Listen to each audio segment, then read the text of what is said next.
이 방송은 동포사랑모임, 동포뉴스TV, 한국 1인 창업지원센터에서 동포 돕기운동으로 동포고충 3당시를 운영하며 자문 변호사님, 법무사님, 행정사님, 세무사님과 자원봉사자들이 동포들을 돕고 있습니다.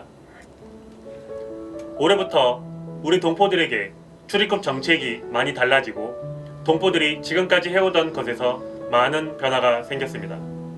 이제는 소득 증명이라는 것을 비자 연장에서 의무사항입니다. 정부는 한국에 체류하는 모든 외국인들에게 의무적으로 국민건강보험에 가입하도록 하였고, 건강보험료 산출은 개인의 소득과 재산에 의해서 보험료가 정해집니다. 그래서 소득 증명을 요구하는 것입니다.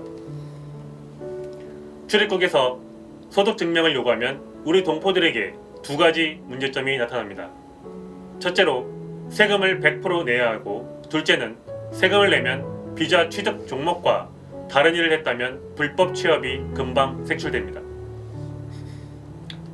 우리 동포들이 가장 많이 근무하는 제조회사는 4대 보험을 자동으로 들어 문제가 없지만 건설업, 식당, 간병인 등은 근로 조건이 탈세가 되거나 불법 취업의 소지가 많이 발생하여 처벌을 받게 됩니다. 이제 동포들은 소득 증명과 합법적인 취업이 가장 중요합니다. F4 비자는 하는 일과 취득한 종목이 달라 자칫하면 불법 취업이 된다는 것입니다. 그렇다고 집에서 TV를 보면서 놀 수는 없습니다. 근래 일부 행정사분들이 F4 직업을 선택을 유튜브로 알려주어 고맙기는 하지만 현실적으로 건설, 식당, 간병인 말고는 동포들이 선택할 F4 취업은 너무나 제한적이라서 별로 의미가 없기도 합니다. 가장 많이 취업하는 건설, 식당, 간병은 각각 문제점이 있습니다. 건설은 단순 놈으로 판명되기 쉽습니다. 어떤 분들은 3.3% 세금을 낸다고 안심하시는데 오히려 불법 취업으로 증거가 되기도 합니다. 식당은 어떤 취득 F4라도 반드시 요리사 자격증이 있어야 합니다. F4는 전문가 직업 선택으로 출입국에서 비자를 발급했기 때문입니다. 식당 취업은 자격증을 따든지 다른 직업을 선택하여야 합니다. 간병은 국가기관센터나 병원에서 세금을 원청 징수하면 가능하지만 개인 간병이나 단체 소속은 사업자 등록이 없어서 세금을 낼 방법이 없고 탈세라는 문제로 처벌을 받을 수 있기에 잘 알아야 됩니다. 특히 고령 F4는 일을 못하는 비자로서 소득 증명으로 일한 것이 발각되어 만에 하나 만약 처벌받거나 중국으로 추방되어 인생 파멸입니다. 그렇다고 집에서 놀 수는 없는 것입니다. 어떠한 경우에라도 합법적인 취업과 합법적인 소득 증명이 가장 중요하고, 만약 증명이 안 되면 불법이 되고 이제는 한국 생활은 불가능합니다. 비자 연장에 출입국 공무원은 법대로 할 것입니다. 더욱이 2021년 7월 1일부터 국세청과 출입국 업무협정으로 출입국 공무원이 책상에서 동포들이 어디서 무슨 일을 하는지 유리알처럼 보고 있기 때문에 소득 증명은 물론 불법 취업은 금방 판명됩니다. 다시 한번 강조한다면 건설 현장이나 식당에서 3.3% 근로소득세를 낸다고 해서 모두 합법이 아니고 비자 연장 시 오히려 불법 취업으로 판명 처벌받는 증거가 되는 경우가 많습니다. 근로소득세 3.3%는 노동법이나 근로기준법으로 보면 정상이고 당연하지만 출입국 관리법에서는 F4 비자와 일하는 종목이 다르기 때문에 출입국에서는 불법 취업으로 처벌을 받는 것입니다. 이런 문제를 소홀하게 생각하여 처벌을 받고 나중에 후회하는 일이 없어야 합니다. 지구상의 어떤 나라도 어느 비자도 발급한 목적대로 일을 안 하면 처벌을 받고 추방 대상이 됩니다. F4 연장과 소득 증명을 합법적으로 하시고 가능하면 F5 영주권을 취득하십시오. 조건이 성립되면 영주권은 아주 쉽습니다.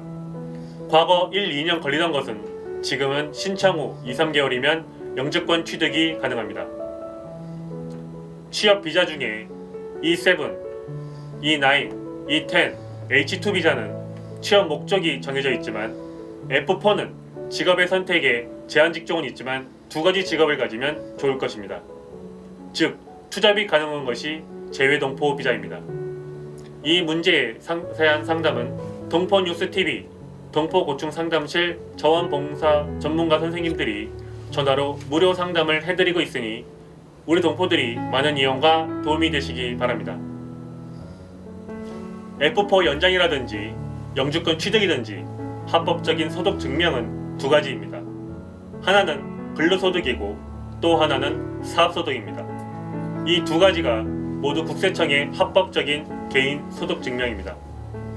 근로소득이란 취업해서 받는 월급, 일당, 알바 등에서 받는 급료로서 개인 소득입니다.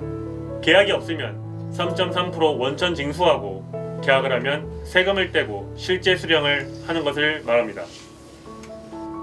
지금 가장 문제가 되는 것은 국세청에서 각 고용주에게 하루만 일해도 무조건 근로자 세금을 납부하라고 하여 불법적인 취업도 세금을 내고 있어 불법 취업으로 오히려 증거가 되기도 합니다. 다시 한번 설명하지만 식당이라 건설에서 정상적인 세금을 냈어도 출입국의 취업 자격 조건 위반이나 F4 규제 취업은 비자 연장 시 불법 취업으로 처벌된다는 것을 명심하시기 바랍니다. 불법 취업으로 판명되어 처벌을 받는 것 중에서 F4 비자는 3년 연장이 정상인데 1년만 연장해 주는 경우는 법을 위반한 엄연한 처벌입니다. 1년 동안은 그 법을 다시 위반하지 않아야 합니다. 또 하나의 사업소득이란 말 그대로 사업을 해서 생기는 소득입니다. 슈퍼를 한다던가 식당, 양꼬치, 한중무역 등 다양하지만 그런 사업을 모든 동포들이 한다는 것은 쉬운 선택은 아닙니다. 사업 성공의 보장도 없이 오히려 실패하면 그 손해도 감수해야 하기 때문에 무리가 있고 더욱이 그 분야에 경험이 있어야 하기 때문에 함부로 하지 말고 신중하게 생각하시기 바랍니다. 사업소득 증명을 도와드리고자 한국 1인 창업지원센터에서는 동포들이 소창업 사업소득으로 F4 소득 증명의 문제를 해결하여 마음 편히 살고 F5 영주권 취득을 위해 동포들을 돕고자 합니다. 소창업 1인 창업은 간편하게 집에서 자신이 국세청에 신청하고 등록증을 교부받아 코드 번호를 받으면 되지만 아무리 간단해도 동포들이 관공서 일은 생소할 것이고 이를 저희가 도와드리게 됩니다. 한국 1인 창업 지원센터에서는 자원봉사 선생님들이 동포들에게 처음부터 끝까지 전체를 곁에서 도와드리게 되므로 동포들은 손쉽게 소득 증명을 해결하고 행복한 한국 생활이 될 것입니다. 특히 고령 F4를 가진 동포들은 이러한 정보가 좋은 방법이 되고 비자 연장이나 합법적인 한국 생활에 현명한 선택이 될 것으로 생각되며 한국 1인 창업 지원센터의 도움을 받으시길 바랍니다. 근로소득이든지 사업소득이든지 합법적인 방법으로 소득을 증명하고 행복한 한국 생활을 할 수 있는 방법은 많습니다. 동포 여러분들의 출입국 정책이나 정보를 많이 알면 간단히 해결됩니다. 이제 간단히 집에서 간이 사업 등록증을 교부받아 합법적인 것이 되도록 소득 증명은 자문 세무사님이 동포들을 계속 도와드리고 비자 연장, 연주권 취득, 행정 업무는 자문 행정사님이 도와드립니다. 동포들의 불법 취업 방지와 합법적인 방법과 소득 증명에 대한 문제를 해결해 드리고자 매주 일요일에는 동포고충 특별상담실을 운영하오니 많은 이용으로 큰 도움이 되길 바랍니다. 동포들이 행복한 한국 생활과 소득 증명, 영주권 취득 방법의 출입국 문제에 대하여 365일 전문가들이 상담을 해드리고 있으니 이용하고 이 영상을 이웃과 친지, 동료들에게 널리 알려서 많은 도움이 되길 바랍니다. 모든 동포들에게 이런 혜택을 못 드리는 것에 양해를 부탁드리며 가족 중에 환자가 있거나 노모를 모시는 동포, 가난하여 고생을 하는 동포들을 우선 도움을 드리게 됩니다. 여기에 동포들에게 법률 문제가 있다면 자문 변호사님이 많은 조언과 법률 자문을 해드립니다. 이런 작은 노력들이 동포들에게 큰 힘이 될 것이고 행복한 한국 생활이 되길 바랍니다. 이 강좌가 도움이 되었다면 좋아요, 구독을 꼭 눌러주실 것을 부탁드립니다. 앞으로도 더 많은 출입국 정책과 비자 문제와 소득 증명, 영주권 취득의 정보를 방송으로 제작하여 도움을 드리겠습니다. 상담실 전화는 010-8200-2420입니다. 감사합니다.